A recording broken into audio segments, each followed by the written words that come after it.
Hello Year 4, welcome to Monday the 29th of June.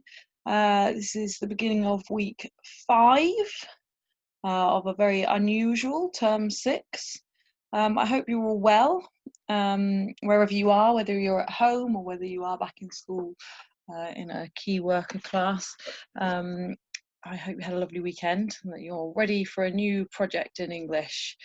Just before we start this week's project, I just wanted to say really, really well done for last week's work.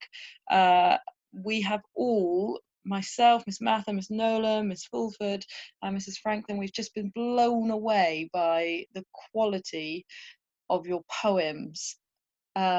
If you haven't yet sent us your poems, please do, because we've put a new folder onto the website. It's in the Learning at Home photos, so that we can share the wonderful poems that you have written. We really are so impressed. Yeah, please do send them. They were really terrific. So this week we are following on from last week's work, and we're going to continue to think about statues. Well, sort of, okay.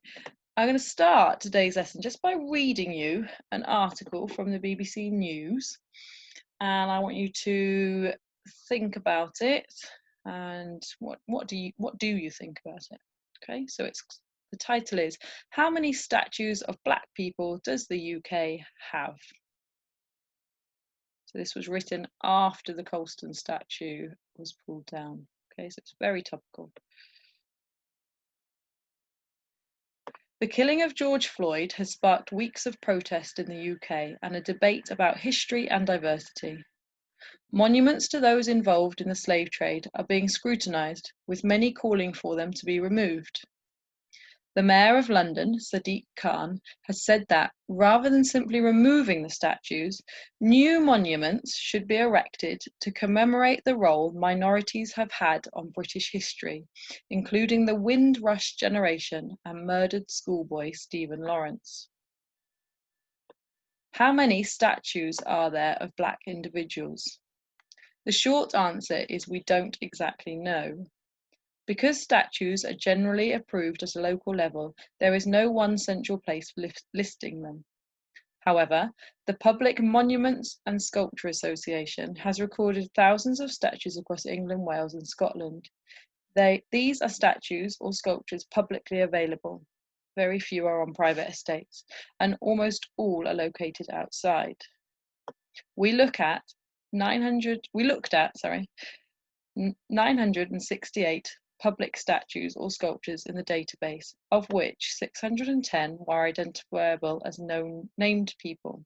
Of these, just 3 are of black individuals, 2 of Nelson Mandela and 1 of Desmond Tutu, although the latter is placed inside Lewisham Town Hall. Okay, so I just want you to focus on that. 968 public statues, just 3 of them are black individuals.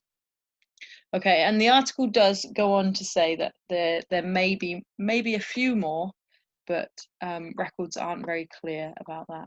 Okay, so we're going to take this idea, and particularly this idea from Sadiq Khan: new monuments should be erected to commemorate the roles minorities have played in British history. We're going to take that idea this week, and we are going to think about that a bit further, okay? So we will be looking at a selection of biographies about famous black and minority ethnic people. Your task this week will be to choose someone who you think deserves to have a statue made of them. Then you will have to write a biography of your own about them. Okay, so that's sort of the overview for the whole week. Today, we're going to start off with a short PowerPoint all about celebrating differences. Okay, you'll find that linked just below the video. And then there is a really straightforward SPAG sheet for you to complete about conjunctions, okay? I haven't given you lots of specific information about conjunctions because I know that we have done it loads and loads in year 4, but this is almost like a revision about how to use conjunctions, okay? Just a practice sheet. And this will help you later on when you do your own biography.